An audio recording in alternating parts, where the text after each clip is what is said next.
social media?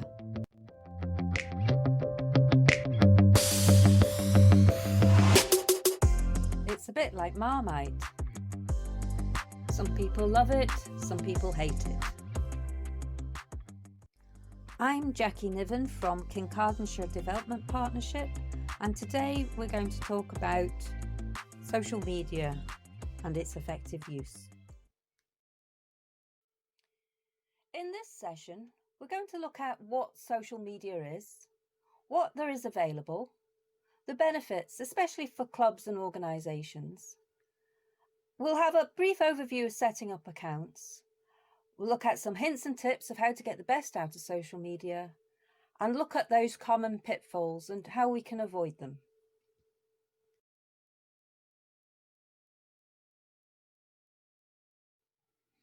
And we hope at the end of this session that you'll understand the benefits of social media, how to set up and manage accounts, ideas of how to raise your profile and tell your stories, how to avoid common pitfalls, and be ready to take the next step to market and promote your group or club.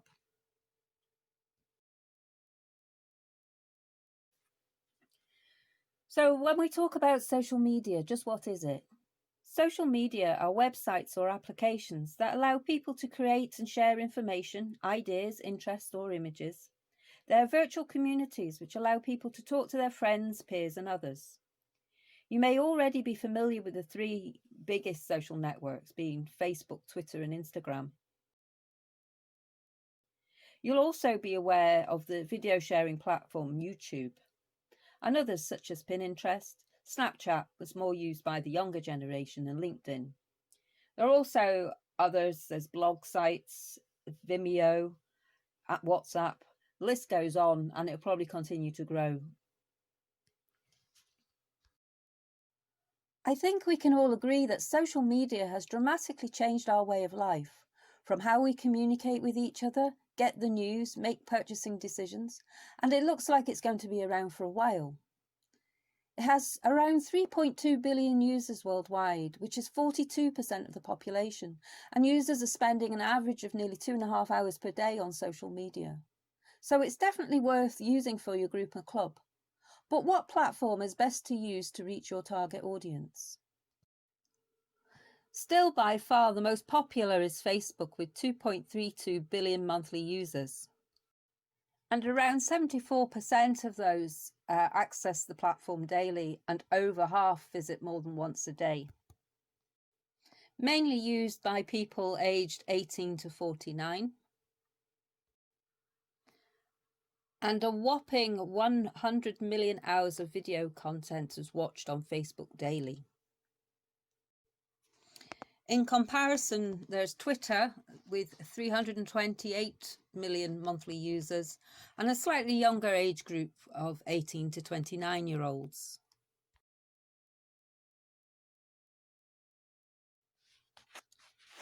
And the slightly newer Instagram, which is a fastest growing network with 700 million monthly users. It has a slightly younger audience, and 90% of the users are normally under 35, at around about 18 to 24-year-olds. And about half of these log in daily. As the most popular and, in my experience, the most versatile, much of this session will focus on using Facebook, although the principles will apply whichever platform you'll use.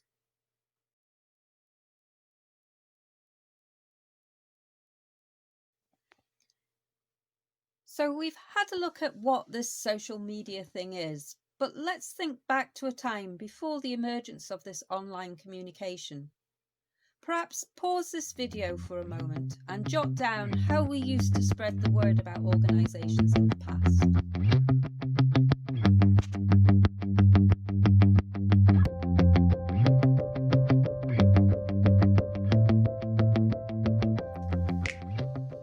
I imagine you've listed things like posters in shop windows, newsletters, newspapers, word of mouth, parent groups, leaflets through doors, etc. I'm sure there's a few more that you've come up with.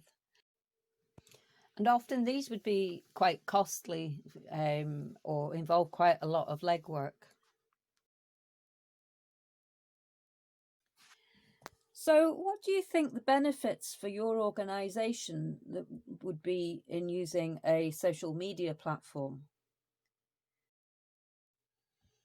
Perhaps pause the video again and write some thoughts down.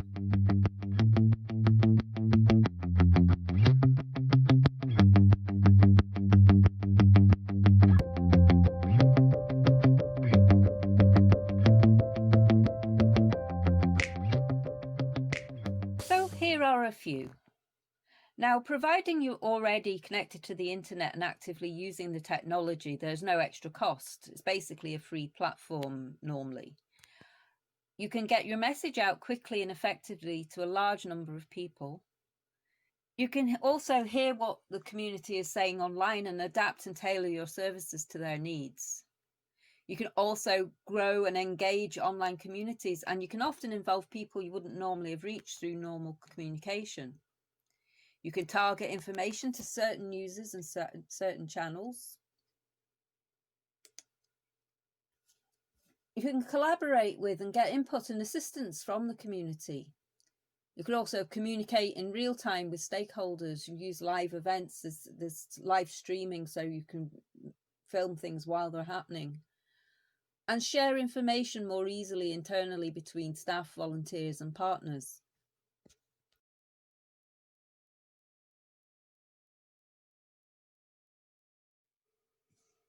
By effectively using social media as a community group or organization, you can raise your profile with the community, increase the number of participants in programs and events, raise more money, and recruit and retain more volunteers.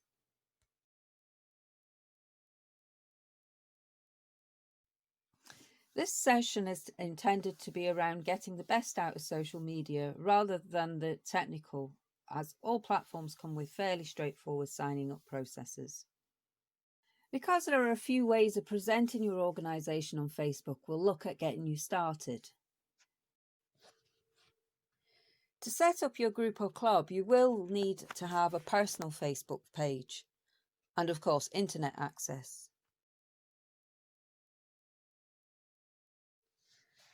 To set up a personal Facebook account, just follow these 4 easy steps.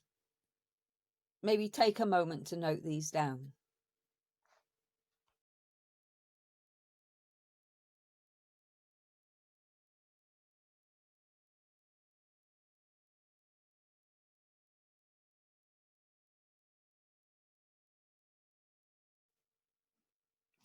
There are a couple of ways to present your organisation on Facebook.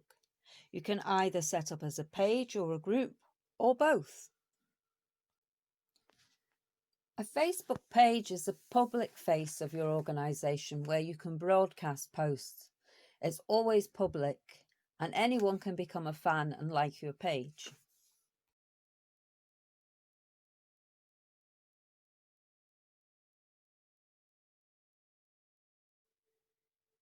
A Facebook group is a space for supporters and members to interact with each other, more like an internal communication platform, which can be public or private. The next steps will be to customize your page, so add things like page descriptions, links to your website, and even for easy searching, have a unique URL for your Facebook page. Facebook is fairly good at offering prompts and suggestions for customizing your pages. Before you start sharing your page, it's advisable to get some great content on there. So ask questions, use images, videos, and infographics to engage your audiences. And don't forget to keep posts really short. Most people will be visiting your page through their mobile phone. So it's helpful to think of who your audiences will be and what will interest them about your organisation. And think of the posts more as telling stories. Then you'll start to need to recruit supporters. So a good place to start is by inviting colleagues or friends to like the page and ask them to share it with their friends. You can also use your website, newsletter, blog, or email updates to promote your page and create a core base of supporters. If your updates are engaging, you'll soon see your supporters will do most of the recruiting for you. You may find it worthwhile developing a social media strategy. If you pause the video here, take some time to consider who's your audience and what are your aims and who might your partners be. Also consider sharing the load. Pages and groups can have multiple administrators. And what are the risks?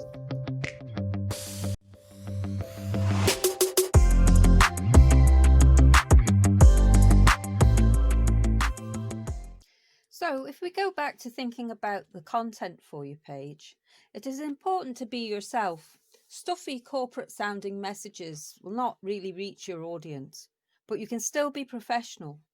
Make sure your messages are clear and concise. And if producing video, think about image quality and sound. And images, make sure you always have permission to use them. And you're a community group with a purpose, and post about what you're passionate about.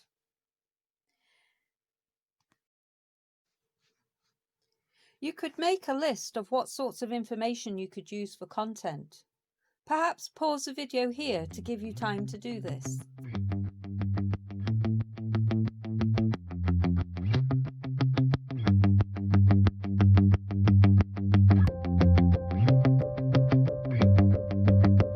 Here are a few suggestions.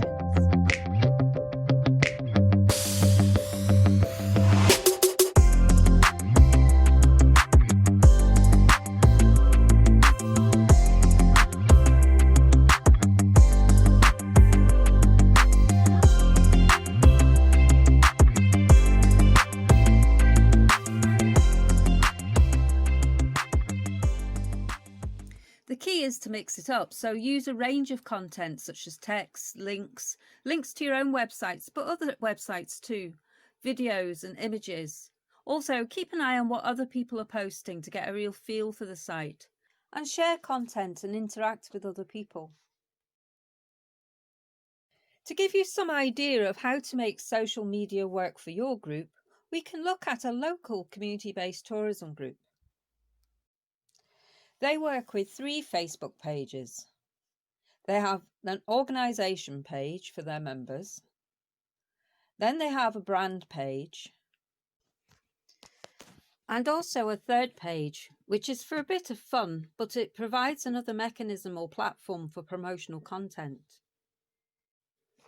They use a range of different media, but going back to the earlier statistics of 100 million hours of video watched on Facebook and just how powerful video can be, this short video of the village of Fetterken was shared 156 times when it first went out, and it was viewed over 11,000 times. The page reach in that particular week was 41,000 people.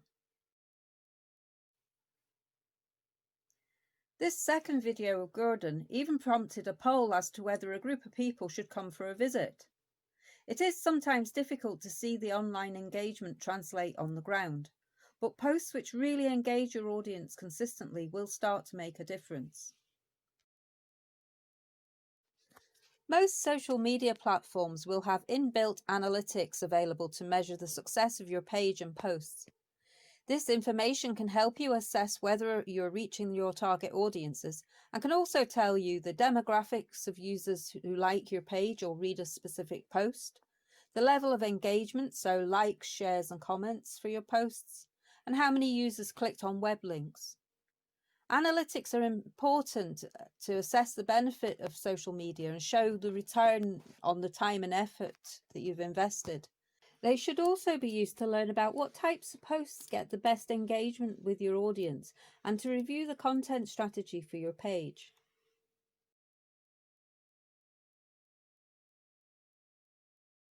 Here we have some more tips for not only Facebook but Twitter and Instagram.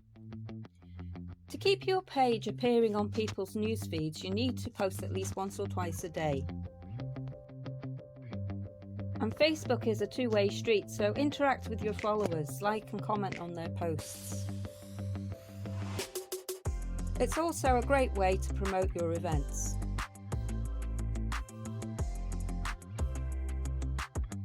Now, Twitter is an incredibly busy place, so you need to shout loud. To be heard, you need to post at least 4 to 16 times a day.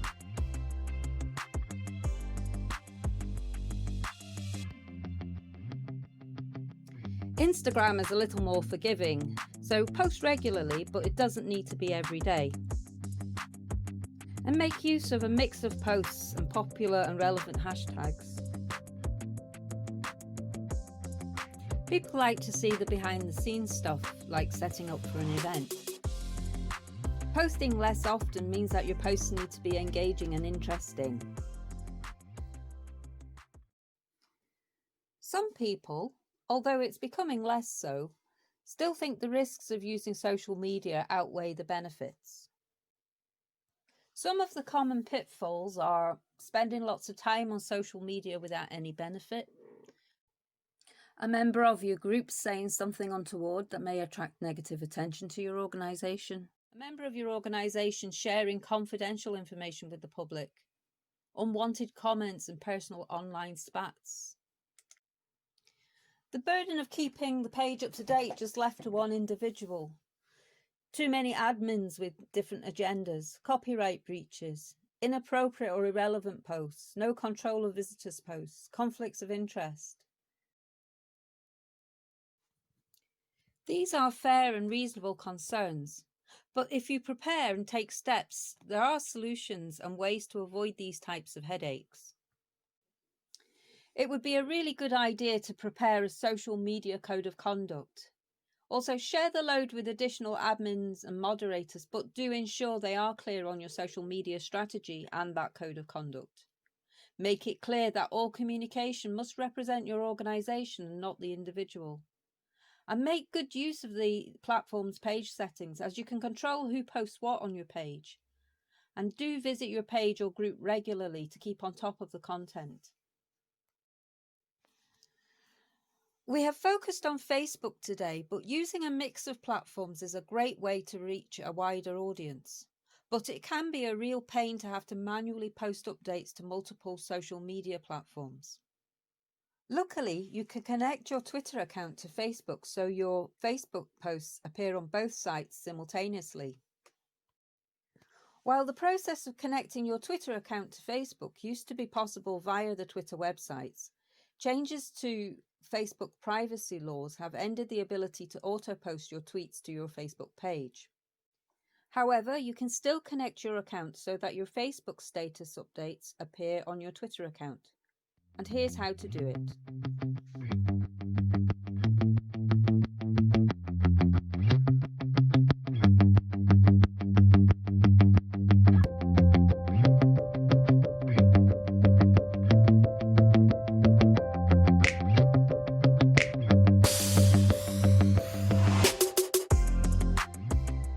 You can also connect your Instagram and Facebook pages through the account settings.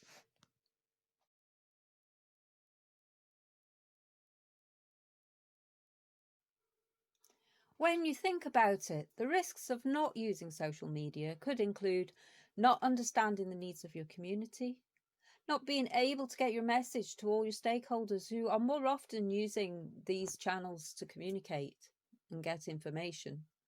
You're not hearing what the community is saying about you or about issues relevant to your group.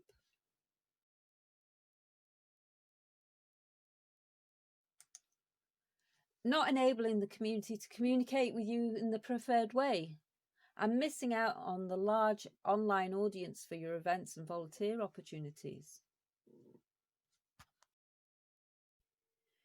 You will appreciate that the topic of social media cannot be captured in great detail in around 20 minutes, but we do hope this will give you some confidence and ideas of how it could be of benefit to your group or club. However, do contact your local rural partnership. They are one of many partners and anchor organisations who will be able to offer help and advice around developing social media strategies and codes of conduct, or signpost you for more technical advice. So it's time to get started and be brave, but have fun and you will see the benefits.